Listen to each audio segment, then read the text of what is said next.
Me ollaan Peltosen perhe. Mun nimi on Veera ja tässä on mun mies Manuel. Meillä on lisäksi 3 lasta. Vanhin on Sakarias, 6-vuotias. Sitten on Gabriela, 4-vuotias. Ja sitten nuorimmainen on Dominik. Hän täytti just 2. Me asutaan tällä hetkellä Keravalla ja toimitaan siellä paikallisessa seurakunnassa, eli Kerava helluntai-seurakunnassa. Manu on ollut siellä koko ikänsä oikeastaan ja mä pääsin sinne mukaan sitten, kun mentiin naimisiin ja liityin sinne. Ja ollaan oltu siellä tosi aktiivisia oikeastaan läpi vuosien. Alkuun oltiin paljon nuorisotyössä ja sitten kun tuli lapsia, niin sitten siirryttiin enemmän tähän perhetyöhön, mitä me tällä hetkellä siellä vedetään myös. Meidän lähetyspolku on saanut alkunsa oikeastaan jo kauan aikaa sitten. Mun mummi Helmi Nieminen oli aikoinaan tosi vahva lähetysihminen ja hän teki pienempiä ja isompia lähetysmatkoja aikoinaan eri puolille maailmaa. Itse muistan jo silloin niin kuin pienenä meillä kotona oli myös semmoinen ehkä vahva semmoinen lähetyshenki oikeastaan ja mummin kautta tiedettiin, niin kuin, että lähetystyö on hyvä juttu. Ja sitten vuosien varrella sitä vähän niin kuin haki sitä omaa lähetysnäkyä ja kutsua ja sitten me tavattiin ja ruvettiin seurustelemaan ja hyvin alkuun ruvettiin puhumaan myös sitten siitä yhteisestä lähetysnäystä.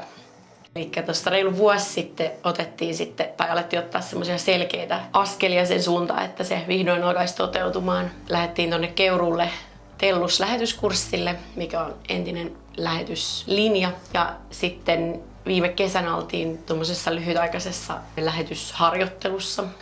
Ja ennen kuin lähdettiin lähetysharjoitteluun, meillä ei ollut mitään selkeää kansaa tai maata vielä sydämelle. Ja me mentiin sinne avoimin mielin.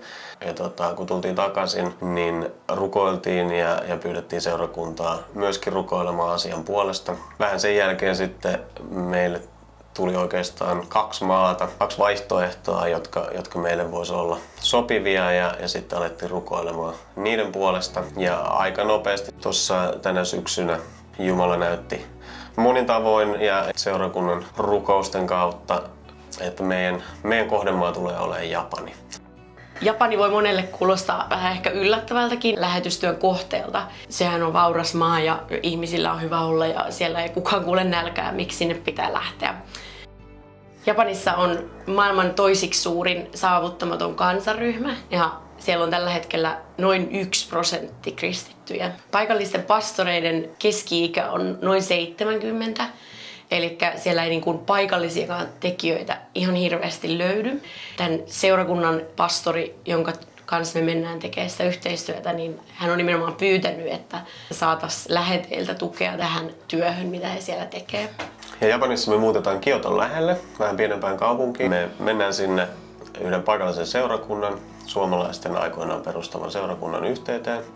Ja tullaan siellä auttamaan heitä perhetyössä. Ja toki alkuun meidän täytyy perheenä opiskella sitten kieltä oikein kunnolla, että me päästään siihen kielen ja kulttuuriin muutenkin mukaan ja siihen työhön enemmän. Japani kielenähän on aika haastava. Siellä pitää opetella 3 erilaiset merkit ja siellä pitää olla myös tietyn tasoinen se kieli ennen kuin pärjää esimerkiksi sitten virastoissa tai muissa. Ja riittävän kielitason saavuttaminen intensiiviopiskeluna kestää noin 2 vuotta ja meillä perheellisenä siihen varataan semmoinen 3 vuotta alkuun. Tämän japanilaisen seurakunnan, jonka työyhteyteen me näin alkuun ainakin mennään, niin heidän näkynä on perustaa semmoinen toimintapiste, jolla saadaan niitä paikallisia mukaan seurakunnan toimintaa. Ja se näky on laajentunut niin, että se voisi toimia myös lähetyskeskuksena, jonne sitten voisi mahdollisesti tulla ulkopuolelta lähettejä ja sitä kautta voitaisiin olla saavuttamassa laajemminkin japanilaisia. Meillä on sydämellä lapset ja perheet. Tietenkin perheet on se perusyksikkö yhteiskunnassa ja perheiden hyvinvoinnista riippuu hyvin pitkälti yksilöiden ja myös yhteiskunnan hyvinvointi. Ja näin se on hyvin tärkeää aloittaa se sieltä ja me ollaan perheenä siellä niin se on myös luonnollinen tapa olla mukana siinä elämässä ja työssä. Ja se on ihana ajatus jotenkin, että voidaan koko perheenä tehdä sitä lähetystyötä. Se ei tarvitse olla niin, että lapset vaan kulkee mukana ja käy välillä ehkä jossain sitten toiminnassa mukana, mitä me tehdään ja pääsee näkemään, mitä äiti ja isi tekee, vaan he pääsee olemaan konkreettisesti osana sitä lähetystyötä sen perhetyön kautta, missä he nyt jo tällä hetkellä meillä omassa seurakunnassa kanssa kulkee siellä hyvin mukana ja avaa myös jo nyt sellaisia ovia, mitä tuntuu, että ei kahdestaan niitä ovia saataisiin auki, vaikka kuinka remmottaisi. Ja tämän paikallisen seurakunnan tässä uudessa toimipisteessä heillä olisi näkynä saada myös paljon tätä perhetyötä eteenpäin. Ja nimenomaan järjestää vaikkapa päiväleirejä tai perhekahvilaa ja äitilapsipiiriä tai vanhempilapsipiiriä. Ja siinä me oltaisiin sit vahvasti mukana. Ja yksi iso näky myös on, että me saataisiin vastaanottaa sinne tiimejä Suomesta tai muualtakin päin maailmaa. Ja me on itse joskus aikoinaan vedetty aktioita, oltu aktiojutuissa mukana ja me on nähty, miten se voi innostaa ihmisiä lähetystyöhön ja ylipäätään Jumalan valtakunnan työhön. Kun me lähdettiin edistämään tätä meidän lähetystyötavoitetta, niin ensimmäisenä juteltiin omassa seurakunnassa, Keravan helluntai-seurakunnassa. Ja siellä vanhemmisto tuki tätä meidän näkyä ja on siellä yhdessä rukoiltu asian puolesta. Ja tässä matkan varrella sitten asiat on vahvistunut niin, että Keravan helluntai-seurakunta tulee toimimaan meidän työnantajana ja lähettäjänä.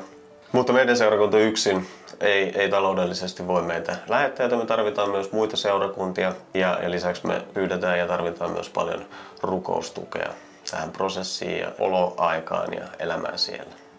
On ollut tosi hieno myös huomata se, että kun me jaettiin tätä meidän näkyä seurakunnalle, niin siellä Jumala on oikeasti avannut myös muiden ihmisten sydämiä tämän asian suhteen niin, että me koetaan, että se on yhteinen näky ja tosiaan me ei olla yksin lähdössä, vaan yhdessä me tehdään tätä työtä ja yhdessä meidät on siihen kutsuttu. Ja todella tuntuu siltä, että Jumala on avannut ihmisten sydämiä ja avannut meidän sydämiä ja mieltä niin, että me ollaan ne, jotka ollaan lähdössä tähän prosessiin, mutta yhdessä me ollaan tekemässä tätä työtä ja yhdessä me ollaan viemässä Jumalan valtakuntaa eteenpäin.